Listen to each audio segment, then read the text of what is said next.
Just have a green speck in my mustache, huh? Yes.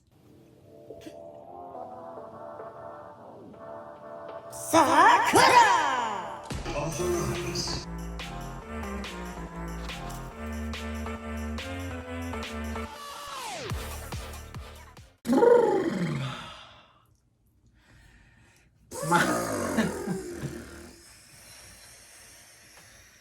Greetings, everybody. King Tanuki here with Bree. Hi. Are you okay? Yeah, I hit my elbow.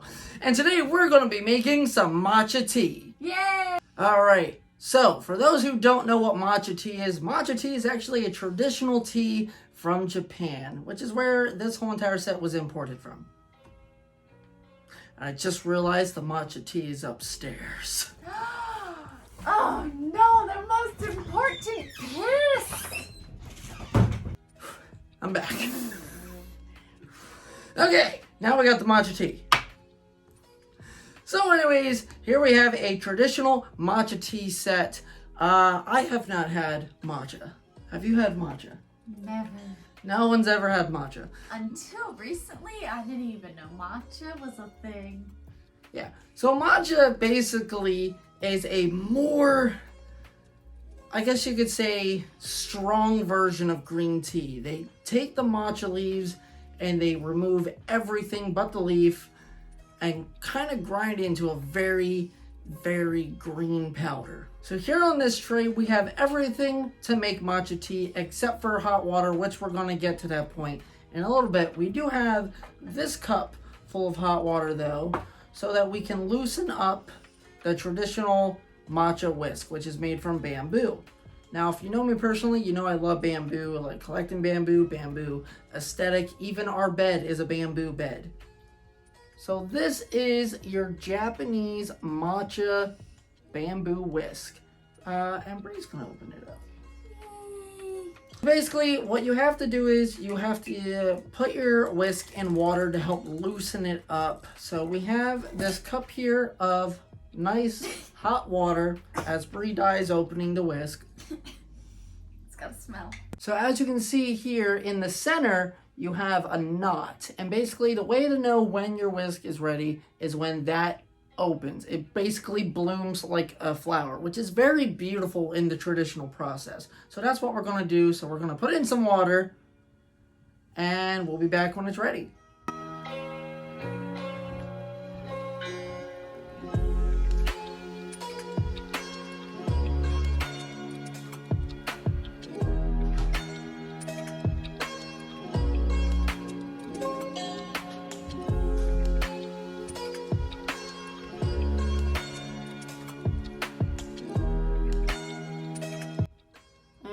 That should about do it.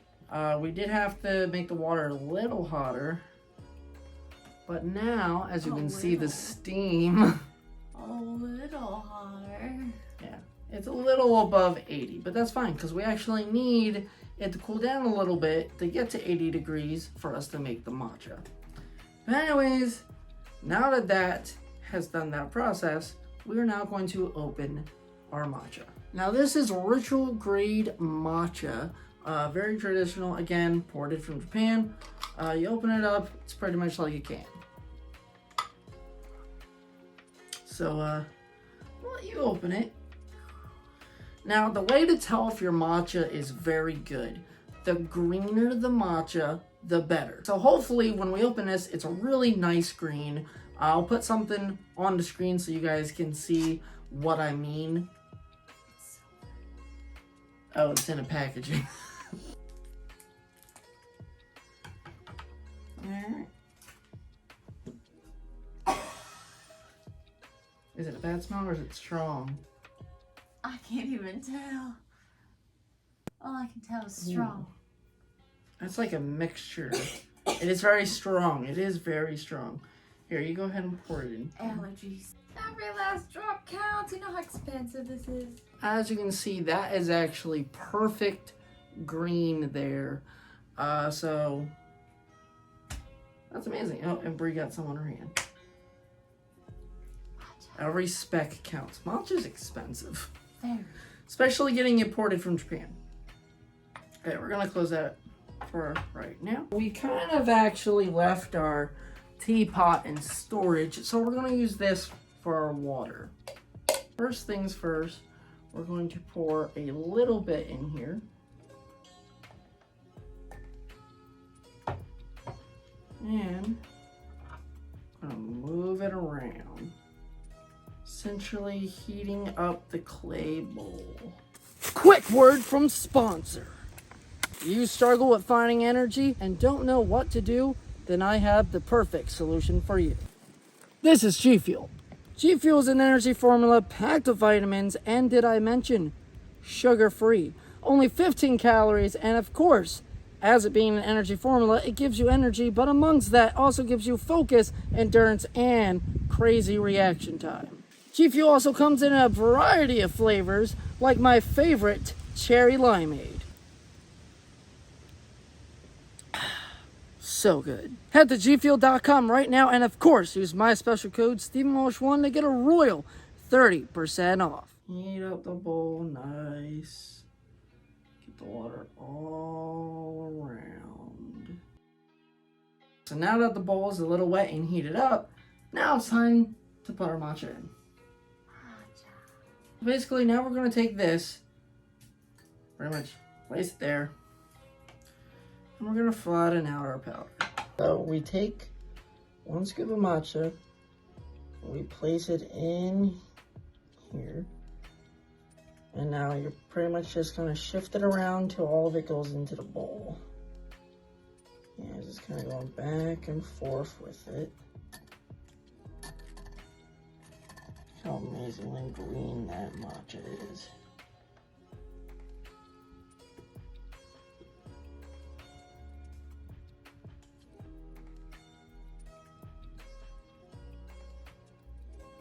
Now we're going to take our nice whisk here and we're going to do a circle motion. And we're going to just mix it in the water. Very nice.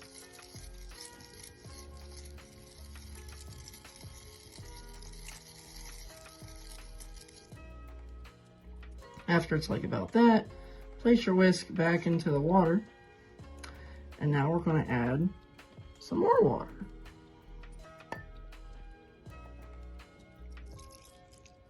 All right, now we're going to do the second part, which is where we now got to do it in a zigzag motion.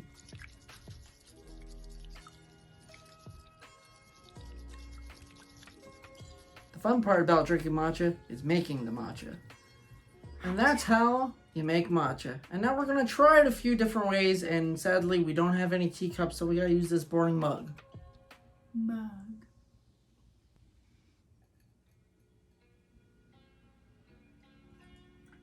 So traditionally, when it comes to matcha, you don't really add anything to it. You just drink it as it is. So that is the first way we're going to try it, straight up matcha. So this is my impression of my first time drinking matcha. I will admit, I'm a little afraid, but what the heck.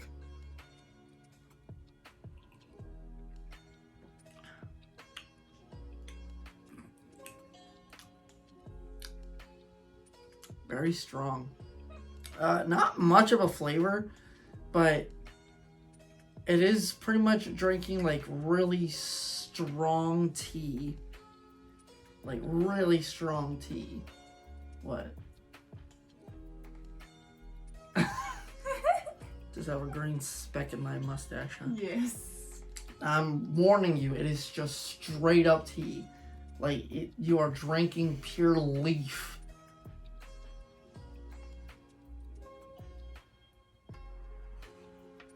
She's so hesitant. Mm. Very bitter, right?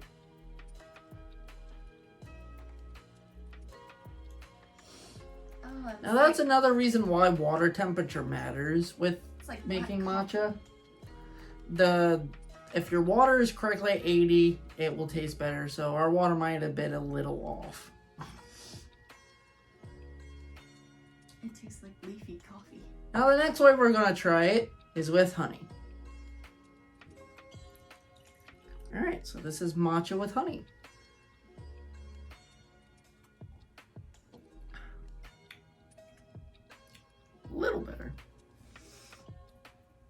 Still a bit bitter, but I'm pretty sure that's because of how quick our water cooled down. The powder stands up now. So here we got fresh hot water. We're just gonna add a tiny bit in here and mix it around. Since I can tell Brie really likes the mixing part.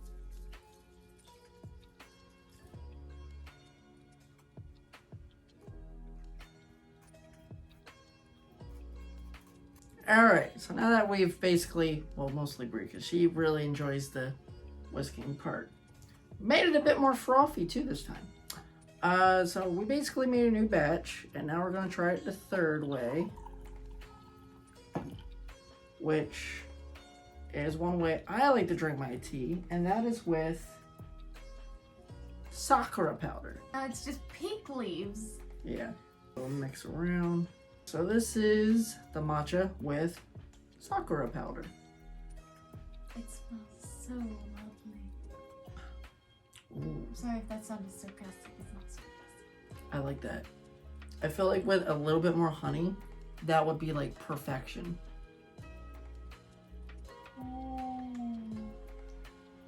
Right?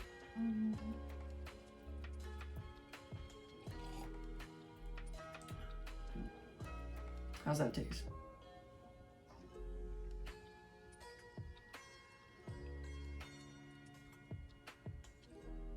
Yeah?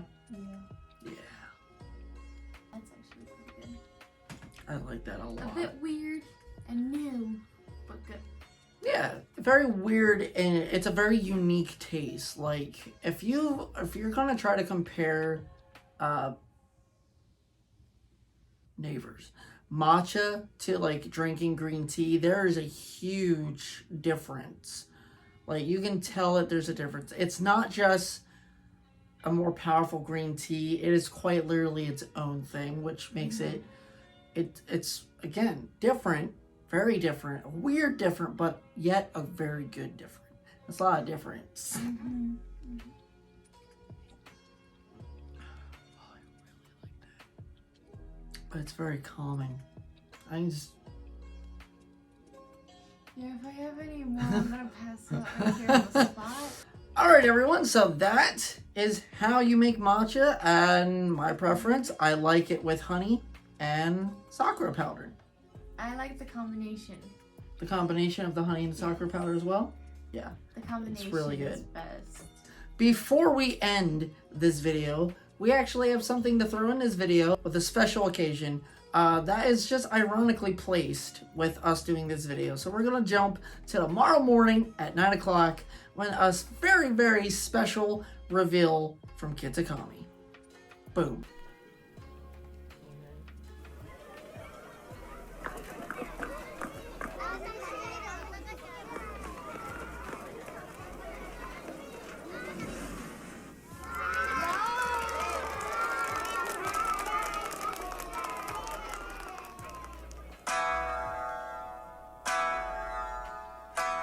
Welcome, children. Tonight, we gather as the shadows fall to bring you an exciting, astonishing show. This is a mysterious and haunting tale about a Pokemon. Once upon a time, there was a tea master who dedicated his life to perfecting the art of the tea ceremony. And his pursuit of perfection bordered on obsession. Do not lift the tea bowl so high. Do not step over the utensils. Do not speak while handling the utensils. What are you doing? Strictness soured his reputation. Eventually, not a soul would suffer his company. And without guests to entertain, his pursuits were meaningless. Regret is a bitter sip. As the tea master said this, he fainted from exhaustion. His short temper proved to be his undoing, a truth he never realized.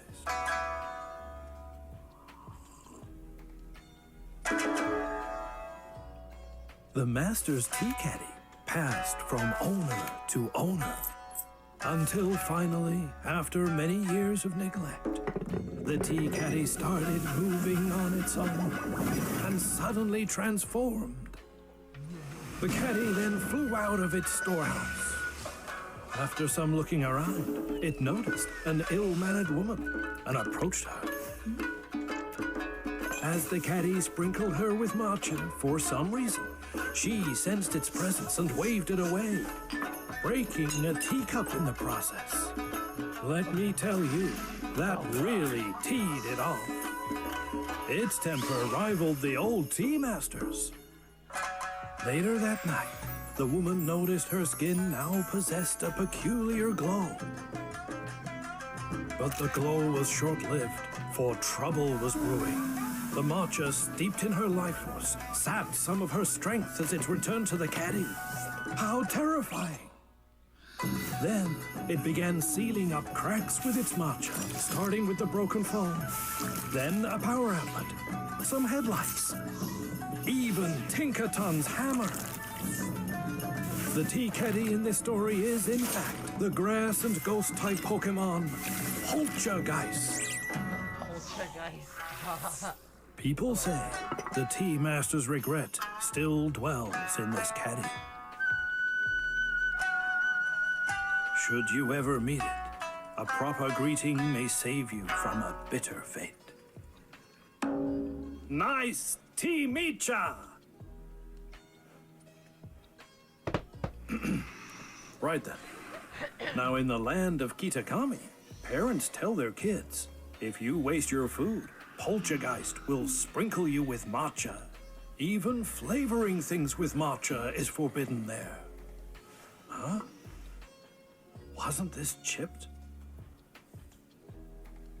Oh, wait! It's been sealed? Oh no!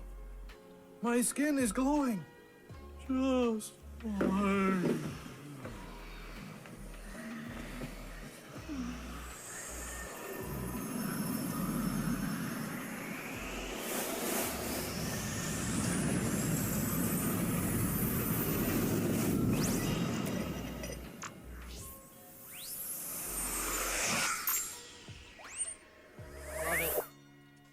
New favorite ghost type. And that's it for this video, everyone. I hope you all enjoyed, and I'll see all you beautiful people next time. King Tanuki out.